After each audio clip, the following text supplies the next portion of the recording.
Bonjour à tous, bienvenue à l'atelier Énéagramme. Très heureux aujourd'hui de vous présenter le profil 4 à travers les éléments.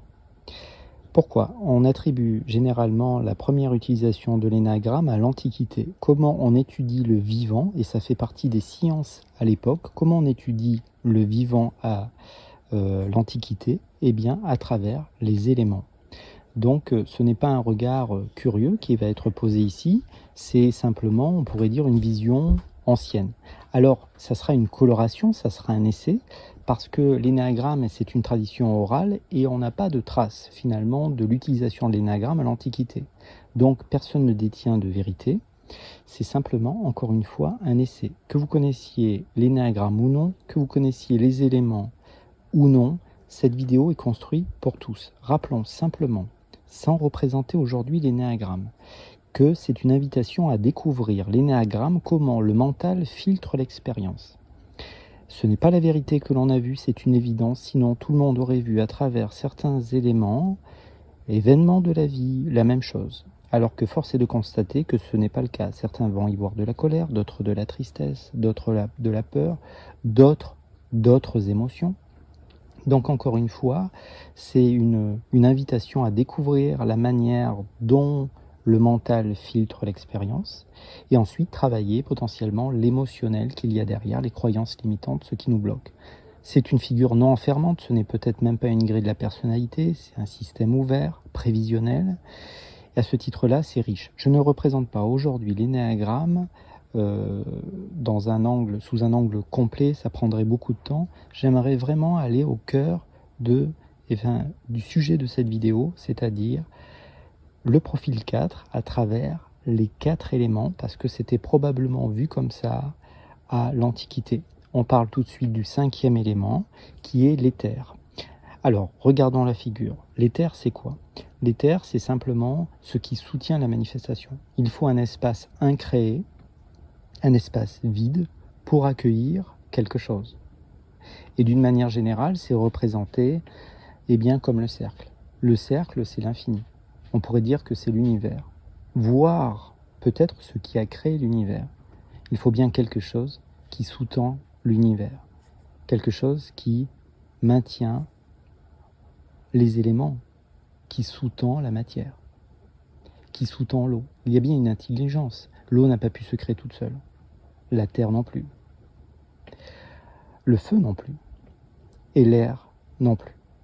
Donc oui, l'énéagramme est un regard, on pourrait dire, à l'origine, c'est un outil spirituel aussi, mais qui garde, on pourrait dire, les pieds sur terre, justement, qui permet effectivement de voir qu'est-ce qui risque de se passer dans notre vie quand on va bien et quand on va mal. Donc c'est un outil qui, parce que qu'on le veuille ou non, on est quand même ici sur terre. Donc je pense que c'est important de rappeler que l'énéagramme, c'est aussi un outil pratique. Donc encore une fois, il n'y a aucune vérité absolue dans ce qui sera partagé. De toute manière, l'énéagramme n'appartient à personne, ni à moi, ni à vous, ni à personne. Les éléments n'appartiennent à personne, ni à moi, ni à X ou Y. Donc, de bon cœur, ce qui est partagé ici vous appartient déjà, si ça vous parle. C'était le but de l'énéagramme à la base, c'était de mieux comprendre la différence, mieux comprendre soi-même bien sûr, mais mieux comprendre les autres aussi, pour effectivement faciliter la vie. Mais c'est un alphabet, c'est-à-dire plus vous allez étudier cette figure qui à premier abord est simple, et plus vous allez voir que vous pouvez y mettre presque toutes les connaissances qui parlent du vivant. C'est normal, parce que c'est un alphabet, c'est une figure cosmologique. Il faut garder ça en tête. Donc naturellement, et ça serait, je sais pas si, je me balade peu sur YouTube, donc je ne sais pas si d'autres ont déjà fait ce genre d'exercice. Je présente l'énéagramme qui parle du vivant à travers les éléments qui parlent du vivant. Allons-y, de bon cœur, le 4, c'est l'émotionnel. C'est ce besoin de vivre des moments riches émotionnellement. Il court un peu derrière ça, qu'il en soit conscient ou pas. Il vit vraiment à travers ses émotions. L'émotion, c'est l'eau. On dit que c'est en plongeant à l'intérieur de nous qu'on va parfois trouver des choses. Il recherche des choses. Il il cherche à se réaliser, le 4. Donc l'eau est un élément essentiel à la vie, et en même temps, l'eau peut détruire la vie en excès. L'eau peut nous permettre de nous nourrir. On est d'abord composé à 70% d'eau, mais l'eau peut devenir de l'alcool, et parfois le 4 a besoin d'endormir ses émotions qui sont trop présentes, ce malaise qu'il ressent. Et donc parfois il est dépendant un petit peu, en tout cas il consomme parfois quelque chose qui lui permet d'endormir ses émotions. À la fois il en a besoin, et nous avons besoin d'eau, mais si on en abuse, eh bien ça peut littéralement nous détruire. On pourrait représenter l'enfant 4 comme un petit enfant fragile qui barbote dans l'eau. En barbotant dans l'eau, il finit par se mettre de l'eau dans les yeux et à ne plus voir le monde.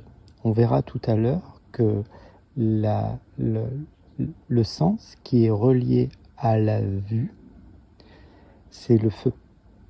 Ce qui est relié à l'eau, c'est le goût. Et en réalité, il goûte assez peu la vie. Le 4 trouve la vie banale.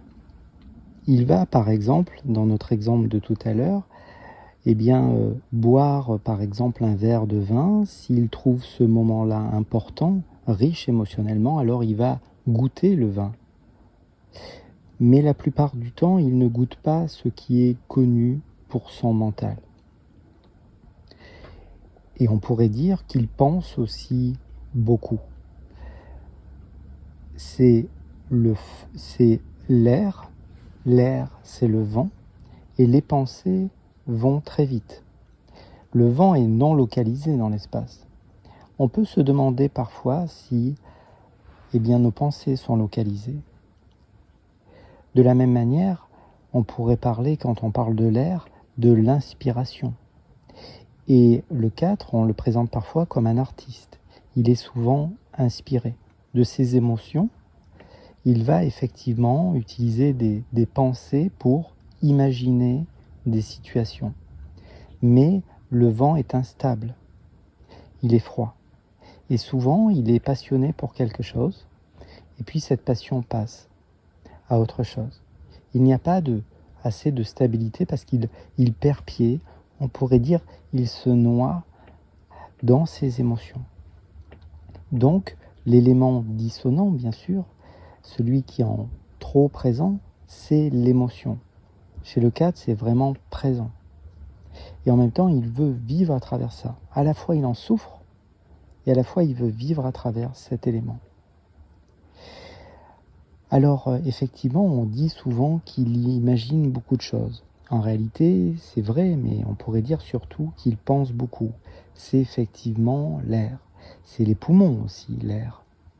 Et parfois, on dit que associé au sentiment d'abandon, c'est les poumons qui travaillent d'une certaine manière. Il a aussi en même temps en lui, bien sûr, cet élément feu. On pourrait dire que le feu vient après l'air. Pourquoi ? Parce que l'air était dispersé, était à quelque part partout et nulle part. Et c'est un peu le cas du 4 qui n'a pas, on le verra tout à l'heure, assez de fondation. Donc il est souvent perdu dans ses émotions, il est un peu noyé dans ses émotions. Il n'est pas vraiment là. Et donc ce feu, il a en lui, c'est son aile en 3. L'air, c'est l'aile en 5, c'est son aile en 5. Je pense que certains l'auront reconnu. Et oui, l'aile en 5, le 5, c'est le penseur, c'est l'homme de science, celui qui a besoin de réfléchir toujours davantage, d'avoir des connaissances, de faire des regroupements d'informations. Donc, avec son aile en 5, c'est l'air qu'il porte en lui, c'est-à-dire cette fait de penser beaucoup, de s'intéresser à des choses, mais qui nourrissent, on va dire, ses émotions, qui nourrissent malheureusement encore l'eau, qui nourrissent encore ce sentiment de séparation. Effectivement, au bout d'un moment, quand on va trop profond dans l'eau, on peut se retrouver seul, on peut se perdre, voire ça peut être encore une fois, dramatique. Il porte un peu le drame aussi, le profil 4. Donc, on revient sur le feu. Le feu, eh bien, c'est son aile en 3. Le 3, effectivement, c'est le compétiteur. C'est celui qui a besoin de briller, celui qui a besoin d'être vu. Le feu, c'est la chaleur, c'est le soleil. Le soleil brille. Le feu, on pourrait dire, a pris la qualité de l'air. L'air était dispersé. Le feu s'est concentré. Il s'est établi à un endroit. Il garde encore cette danse possible, on le voit dans la flamme, mais le feu veut s'élever, veut être le premier. Le 3 veut être le premier, c'est le compétiteur, il va être vu. Il n'y a que le premier qu'on voit. Et le feu veut monter, veut également s'étendre sur terre. Il porte à la fois ça, le 4. Il veut être reconnu pour cette différence. Il ne voudrait pas être reconnu par le plus grand nombre. Il voudrait être reconnu par un microcosme, par ceux qui, comme lui, peut-être souffrent. Parce que cet élément eau est tellement présent qu'il va éteindre son feu. Et oui, l'eau éteint le feu. Le feu, c'est aussi une direction, c'est la concentration. Le feu est relié à la rationalité. Et le 4 manque un peu de cette rationalité, de ce côté un peu qui permet d'être dans l'action, dans une action concrète. Effectivement, si j'ai les pieds dans l'eau, être dans l'action, avancer, me déployer n'est pas facile. Donc avec son aile, en 3, c'est ce feu. Mais on dit aussi que le 4 eh bien, a un corps assez fragile. Oui, parce que l'élément manquant, un peu qui est dissonant, il a l'élément bien sûr, on le verra tout à l'heure, c'est la terre. C'est représenté par les os notamment. Il a souvent des os fragiles, le profil 4. Donc, avec son aile en 3, c'est la vue, hein. C'est-à-dire que le feu est relié à la vue. Eh bien, le vent l'a emmené dans des pensées et son regard s'est perdu. Il s'est perdu dans ses... on le dit un peu lunaire des fois, il s'est perdu dans ses émotions. Donc, le feu porte cette concentration. Et puis, le feu, on le verra aussi tout à l'heure, a une capacité à brûler. Alors, ça peut sembler négatif, le fait de brûler. Mais pour le 4, il y aura un aspect positif. Donc, la vue, eh bien effectivement, s'il est concentré sur une tâche, eh bien son regard va se poser enfin sur quelque chose de précis. Le feu est directionnel. Le feu veut aller dans une direction. Et le feu a de l'énergie. Et il manque un peu cette énergie au profil 4 qui est trop dans l'eau, trop dans ses émotions. Où est-ce qu'un être va pouvoir puiser cette énergie, cette force? Il va pouvoir la puiser dans la terre. C'est peut-être cette énergie qui remonte des pieds. C'est en étant plus là, plus présent, qu'il va récupérer de l'énergie. Une énergie qui va lui permettre eh bien, d'être plus dans le feu. On dit dans le feu de l'action. Et si ce feu devient abondant, s'il pose des pieds sur terre, s'il devient abondant, ben, le feu peut effectivement faire, on va dire, disparaître l'eau, évaporer l'eau. Et ça peut effectivement dissoudre ses émotions. Ou ce malaise ambiant que ressent le 4, qui n'est pas forcément systématiquement relié à des chocs émotionnels. Le 4 a souvent quelque chose qu'il n'arrive pas à identifier précisément, un malaise ambiant qu'il ressent. Et ce feu de la concentration, ce feu de la présence, du fait d'être là, maintenant, peut évaporer cette eau, voilà, ces émotions qui étaient peut-être juste là parce que ça pense tout seul, parce que l'air va dans un sens puis dans l'autre. C'était un problème de stabilité. On en arrive à effectivement son sens d'intégration. Le 4 évolue en 1. Le 1 est dans le centre instinctif, dans le centre terre-à-terre des besoins premiers. Et effectivement, c'est en nourrissant donc son centre qui est réprimé. Voilà, hein, l'énéagramme, c'est 3 centres. Je vous laisse aller voir les vidéos si ça vous intéresse. En nourrissant son centre terre à terre, qu'il va puiser une énergie. Une énergie qui va lui permettre de simplement dissoudre cette eau qui était en quantité, on va dire, un peu négative. Et ensuite, effectivement, il va trouver un équilibre émotionnel. Il va quand même vivre à travers ses émotions. Ses émotions vont l'inspirer encore. Donc ça lui donnera l'envie de concrétiser ces choses-là de manière rationnelle. C'est le feu. Et tout ça, effectivement, se fera sur Terre. Mais il gardera cette qualité de l'eau. L'eau porte en soi, on pourrait dire, l'amour. Parce que la première fois qu'on a été, on va dire, immergé dans l'eau, c'est quand on était dans le ventre de maman. Et effectivement, c'est peut-être pour ça que, enfant, il a ressenti parfois un malaise avec ses parents, sans très bien savoir pourquoi l'identifier. Peut-être parce qu'il était déjà plein de cet élément eau, et que l'eau de maman n'était pas nécessaire, ou que l'eau de maman était mal reconnue, mal vécue. En tout cas, bien sûr, c'est une discussion, hein, c'est un partage spontané. En tout cas, cette eau peut s'étendre partout. Elle peut se glisser en tout, l'eau.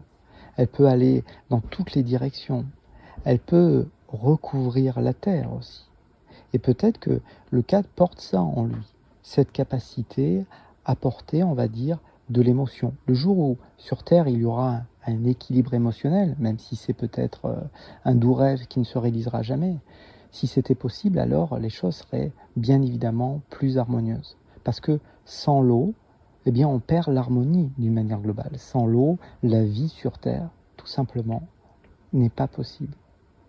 Et on retombe sur la force, sa force qui était sa faiblesse. J'avais fait une vidéo sur le 4 il y a quelque temps, à savoir son chemin évolutif. Effectivement, dans l'énéagramme, on dit que c'est le 2 qui porte cet amour, cette tendresse, cette chose un peu enveloppante, saine, qui n'attend rien en retour. Et peut-être que le 4 porte ça, porte cette eau, cette émotion, si effectivement elle est équilibrée, si elle travaille en harmonie avec le feu qui permet d'être dans le monde rationnel, parce que nous sommes aussi sur un plan manifesté, qu'on le veuille ou non. Oui, l'énéagramme est un outil spirituel, mais il nous aide aussi à nous incarner, parce que il y a quand même, il semblerait, une vie ici. C'est le feu. En même temps, c'est le vent qui peut rêver. Les pensées peuvent rêver. Si on ne rêve pas, si on ne pense pas à un projet un jour ou l'autre, on ne peut pas aller vers le créer plus tard. Et puis, tout ça se réalise, bien sûr, sur Terre. Et d'une manière générale, je le dis souvent dans ces vidéos, c'est en étant plus ici, maintenant, que souvent les choses changent. En plongeant, simplement, les 2 pieds dans le réel. Un petit pouce, vous abonner si vous le souhaitez. C'est des moments, moi je me régale, voilà, j'espère que si ça peut vous donner un éclairage. Peut-être à bientôt, voilà, au revoir.